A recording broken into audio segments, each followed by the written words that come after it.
প্রতিদিনই একঘেয়েমি জীবন, একঘেয়েমি লাইফস্টাইল, একঘেয়েমি রুটিন এগুলো না আর ভালো লাগে না এখন।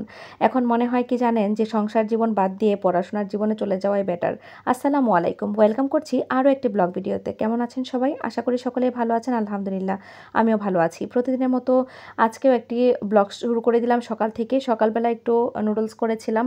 যেহেতু আপনাদের সাথে শেয়ার করেছি যে আমার ছেলের স্কুল থাকলে আমি ম্যাক্সিমাম দিনই তাকে নুডলসটাই বেশি খাওয়াই। কারণ হচ্ছে আমার কাছে সুবিধা মনে হয় তাকে খাওয়াতে। সেই নুডলসটাও খেতে চায় বেশি, কারণ হচ্ছে রুটি পরোটা এগুলো দিলে সে গিলতে পারে না, সকালে ঘুম থেকে উঠে খেতে পারে না। তো সেই জন্য আমি নুডলসটা করি। আর নুডলসটা হচ্ছে ইদানিংকালে এই স্টিক নুডলসটা আমাদের বাসায় খুব বেশি চলতেছে। সে স্টিক নুডলসটা অনেক বেশি পছন্দ করছে, আমি এবং আমার ছেলে দুজনই। আপনাদের ভাইয়া আবার নুডলস খুব একটা পছন্দ করে না, কিন্তু ইদানিংকালে ডায়াবেটিস হওয়ার পর থেকে টুকটাক একটু একটু খায় আমাদের পাল্লায় পড়ে। তো যাই হোক, আমি সবসময় কিন্তু নুডলসটা নর্মালভাবেই রান্না করি। দেখেছেন কোনো মানে আলাদা কোনো মশলা ব্যবহার করিনি, কোনো সস ব্যবহার করিনি, জাস্ট একটু টেস্ট মেকার ব্যবহার করলাম আর হচ্ছে শসা দিয়ে সার্ভ করলাম। আমরা সস খুব একটা খাই না, আমার ছেলে টুকটাক খেতে পছন্দ করে। যখন আমরা হচ্ছে ধরেন কোনো চিকেন ফ্রাইটাই এগুলো খাওয়া হয় তখন সসটা খাওয়া হয়, এছাড়া নর্মালি সস খুব একটা খাই না। বাসায় সস দেখা যায় যে আমার মানে নষ্টও হয়ে যায়, এমন অবস্থা হয়।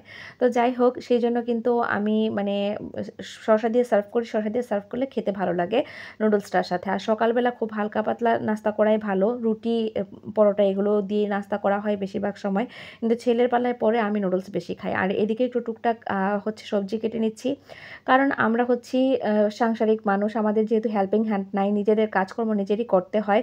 আমাকে সাহায্য করার মতো কিন্তু কেউ নাই যে আমাকে কেউ কিছু করে দিবে তারপর আমি করব। আমি অসুস্থ থাকলেও দেখা যায় যে অসুস্থ হয়ে পড়ে আছি, সেভাবেই পড়ে থাকি। যখন সুযোগ হয় তখন উঠে রান্না করি, কারণ জানি একটা ছোট বাচ্চা আছে। ধরেন বড়রা কিন্তু স্যাক্রিফাইস করতে পারে খাবার দাবারে, কিন্তু বাচ্চারা কিন্তু করতে পারে না। টাইমের বেশি হয়ে গেলেই দেখা যায় যে বলতে থাকবে পেট ব্যথা করছে, এটা করছে, ওটা করছে। আমার ছেলে খাবার চায় না কখনো, কিন্তু সে মানে যখন ক্ষুধা লাগবে তখন সে বলতে থাকবে যে মাম্মা আমার পেট ব্যথা করছে।